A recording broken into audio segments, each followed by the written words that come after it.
नमस्कार। आइए सुनते हैं अमिता नीरव जी की लिखी कहानी एक दिन। जून निकल रहा है और मेरी बेचैनी बढ़ने लगी है। हर साल इन दिनों यही होता है। आखिरकार इन्हीं दिनों उच्च शिक्षा में तबादले जो होने लगते हैं। पता नहीं मैं इतना क्यों घबराती हूँ तबादलों से, या कि किसी भी तरह के बदलाव मुझे असहज कर देते हैं। क्या उम्र बढ़ने पर ऐसा ही होने लगता है? सौम्य से मैं इस तरह की चर्चा नहीं कर सकती हूँ। ऐसा कहते ही वे मुझे झिड़केंगे। क्या हमेशा उम्र उम्र की बात करती हो? मुझे नहीं पता था कि तुम इन सब को लेकर इतनी कॉन्शियस होगी। यदि पता होता तो? मैं माहौल हल्का करने की गरज से चिढ़ाती हूँ, लेकिन देखती हूँ कि सौम्य जरा भी नर्म होने के लिए तैयार नहीं है। पता होता तो तुमसे शादी करने से पहले सोचता। तुम अपनी उम्र के बारे में कहती हो तो क्या मुझे नहीं लगता है? यार 35 कोई उम्र होती है? फिर खुद ही थोड़ा फ्लर्ट करते हैं। तुम्हें कौन कहेगा कि तुम 35 की हो और तुम्हारा 10 साल का बेटा है? यदि हम तुम्हारे साथ ना हो तो कोई भी तुमसे शादी करने के बारे में सोच सकता है। चलो चलो रहने दो। कुछ कहो तो थोड़ा रीजनेबल होकर तो कहो। ज्यादा मक्खन पॉलिश अच्छी नहीं लगती है। अब कि मैं थोड़ी झिड़की और थोड़ी सुलह का संकेत देती हूँ। वैसे सौम्य कुछ गलत भी नहीं कहते हैं। क्या मैं देख नहीं पाती हूँ अपने साथ काम करती महिलाओं की आंखों में उतर आती ईर्ष्या?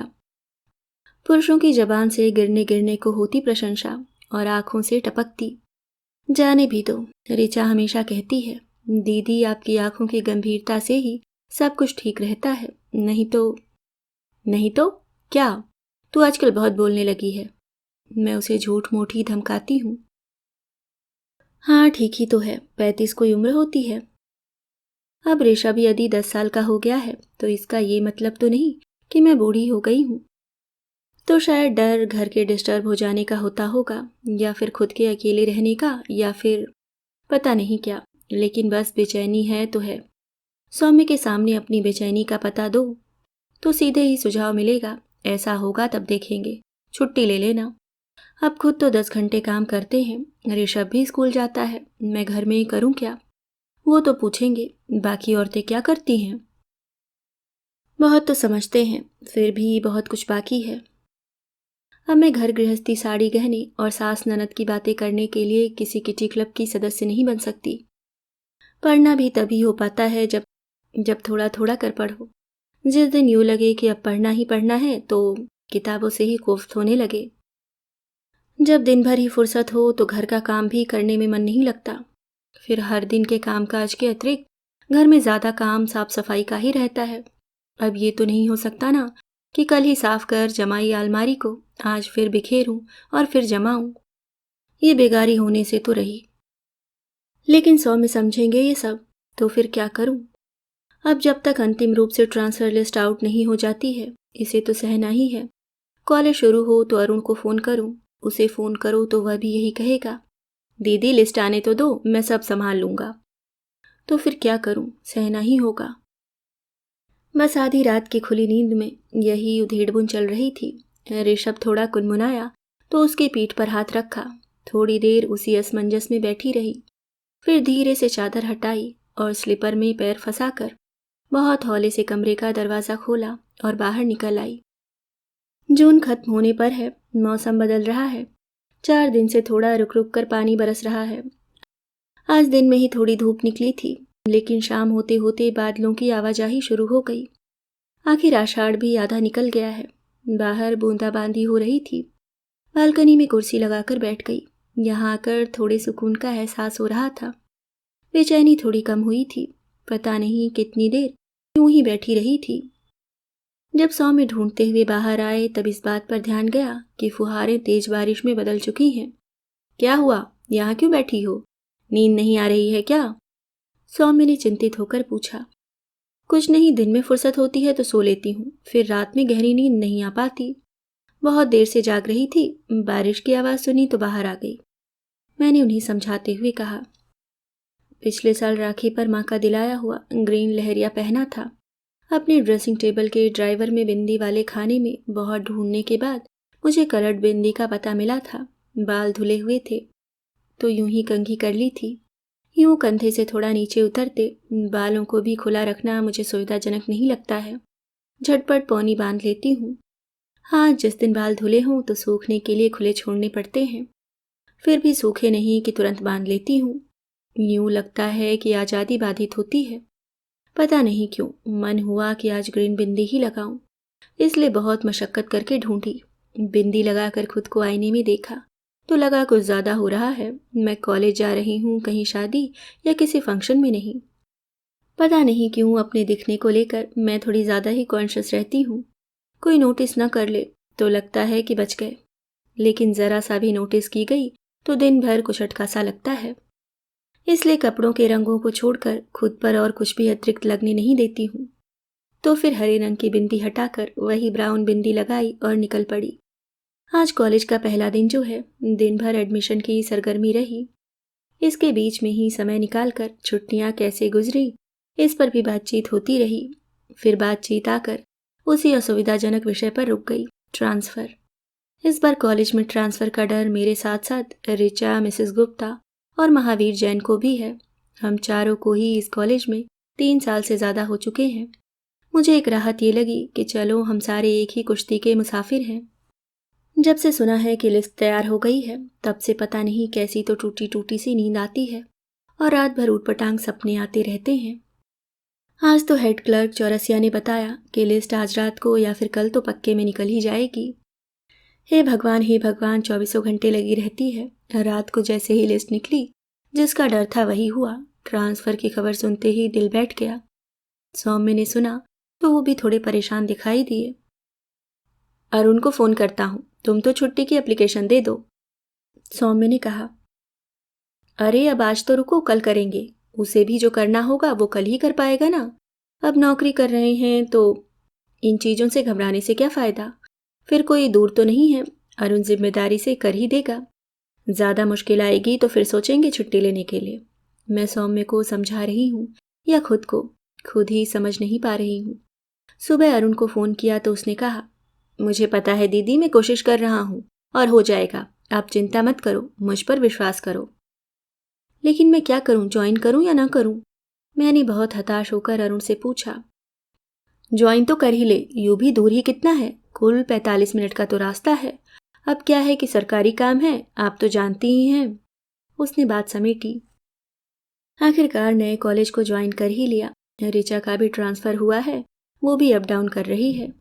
हम दोनों साथ ही ट्रेन पकड़ते हैं। मैं पहले उतरती हूँ, उसे आधा घंटा और लगता है। धीरे धीरे और भी अप डाउनर्स से मुलाकात होती चली गई। कुछ तो कॉलेज का ही स्टाफ है, खुद प्रिंसिपल भी हमारे साथ ही अप डाउन करते हैं। कुछ बैंक में काम करने वाली लड़कियां हैं। कुल मिलाकर एक आध महिला ही मेरी उम्र की है, बाकी चारों पाँचों 24-26 साल की उम्र की लड़कियां हैं। वैसे ज़्यादा असुविधा नहीं है, बस समय साधना पड़ता है। 1.5 घंटे का समय एडजस्ट करने में शुरुआत में थोड़ी मुश्किल आई थी। धीरे धीरे सब ठीक हो गया।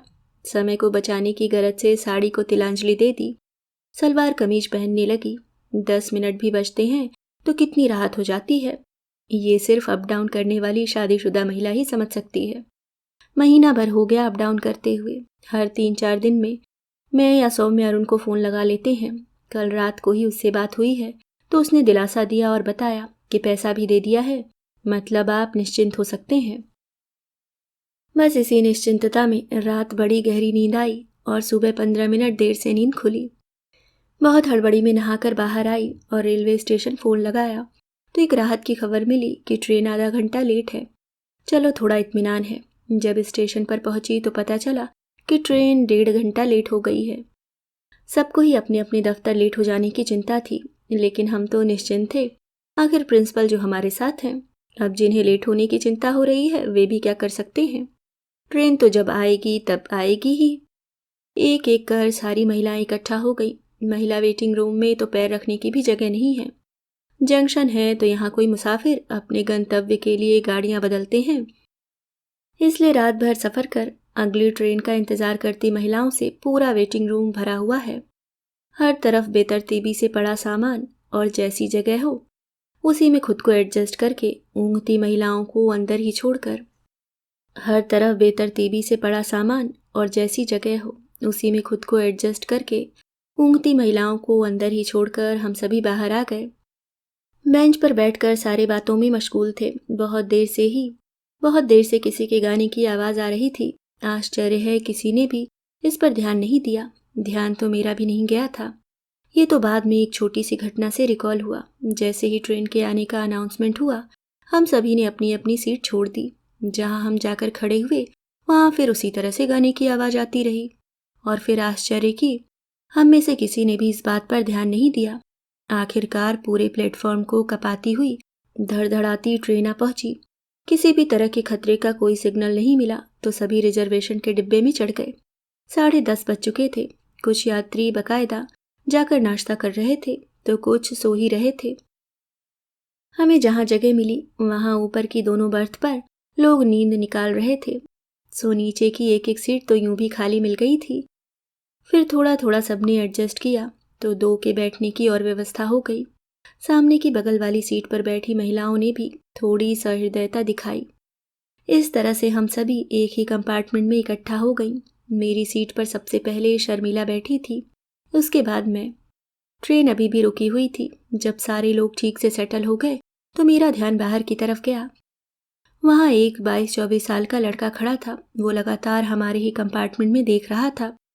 जैसे ही मेरी नज़र उधर गई, उसने इशारे से मुझे बताया कि मैं अच्छी लग रही हूँ। मैं एकाएक चौंकी। मैंने शर्मिला की तरफ देखा, लेकिन वो सामने बैठी ऋचा से बातों में मशगूल थी। फिर मैंने ऋचा के पास बैठी अनुभूति की तरफ देखा तो उसने तो बाकायदा आंखें मूंद रखी थीं। मैंने फिर से धड़कते दिल से बाहर की तरफ देखा। वो अब भी वहीं खड़ा था। उसने फिर से मुझे वैसा ही इशारा किया। मेरी धड़कनें बेकाबू हो गईं। मैंने चोर निगाहों से एक बार फिर अपने आसपास देखा। चाहा कि बाहर की ओर नहीं देखूं, लेकिन फिर भी निगाह चली गई। वो अब भी वहीं खड़ा था। अब गाड़ी धीरे धीरे आगे बढ़ने लगी थी। वो थोड़ी दूर तक खिड़की के साथ साथ दौड़ता दिखा। फिर से उसने वैसा ही इशारा किया। गाड़ी तेज हो गई और वो वहीं छूट गया। मैं एकाएक असहज हो गई। आमतौर पर मैं सबकी बातों में शामिल होती हूँ, लेकिन आज मुझे खुद भी पता नहीं कि मैं कहाँ हूँ। मुझे प्लेटफॉर्म पर आ रही गाने की आवाज़ की याद आ गई। गाड़ी पहुँचने वाली थी, लेकिन मैं बहुत कोशिश करके भी सहज नहीं हो पा रही थी। मैंने खुद को बहुत झिड़का। मैं उस लड़के की उम्र के बच्चों को पढ़ाती हूँ। अब कोई मेरी उम्र भी 20-22 साल नहीं है। खुद को ये कहकर भी समझाया कि हो सकता हो वो शर्मिला के लिए खड़ा हो, लेकिन फिर मैं खुद से ही तर्क करती हूँ कि फिर उसने मुझे क्यों इशारा किया। पूरा दिन मेरा होना मेरे सामने ही नहीं खुला। दिन एक तरंग, एक नशे की सी हालत में गुजरा। हाँ, खुद को झिड़कना भी दिन भर जारी रहा। शाम को जब फिर से उसी प्लेटफॉर्म पर उतरी तो लगा जैसे यहाँ सब कुछ बदला हुआ है। हर दिन की तरह घर भागने की जल्दी मुझे महसूस नहीं हुई। एक बार बहुत सतर्क नज़रों से पूरे प्लेटफॉर्म का निरीक्षण किया। पता था कि अब यहाँ कुछ भी नहीं होगा, लेकिन खुद से पूछ भी रही हूँ कि क्या ये बचपना है। यूँ ऐसे नई नई हुई जवान लड़की की तरह छुई मुई होने की तो कोई वजह नहीं थी, मगर कुछ तो था ही। गाड़ी निकालकर जब घर की तरफ बढ़ी तो अग्रवाल मिष्ठान पर बाहर रखे बड़े से कड़ाह की चाशनी में तैरते गर्मा गर्म गुलाब जामुन दिखे। यूं कभी भी रुककर कुछ खरीदती नहीं हूँ, लेकिन आज रुककर आधा किलो गुलाब जामुन बनवाए। घर पहुंची और चेंज कर लौटी तब तक 100 में चाय बना चुके थे। मैं गर्म गुलाब जामुन बाउल में रख रही थी कि फ़ोन बजा। 100 में चाय लेकर आ चुके थे। ऋषभ भी वहीं था, इसलिए इत्मीनान था कि कोई ना कोई फ़ोन तो उठा ही लेगा। मैंने नमकीन निकाला और सारे सामान को ट्रे में सजा रही थी कि सौम्य ने अंदर आकर खुशखबरी सुनाई। अरुण का फ़ोन है, तुम्हारा ट्रांसफ़र रुक गया है। पता नहीं कैसे गुलाब जामुन का बाउल मेरे हाथ से छूट गया। गुलाब जामुन लुढ़के और बाउल टूटकर पूरे किचन में बिखर गया। मैं उस बिखरेपन को एकटक देख रही थी और मेरे अनजाने ही आंसू उमड़ आए थे। सौम्य ने मेरे सिर को प्यार से थपथपाया। कोई बात नहीं, इसमें रोने की क्या बात है। चलो तुम बाहर जाओ, मैं सब ठीक कर देता हूँ। मैं धुंधलाई आंखों से कभी सौम्य को तो कभी उस बिखरेपन को आवाक होकर देख रही थी। अभी आप सुन रहे थे अमिता नीरव जी की लिखी कहानी एक दिन।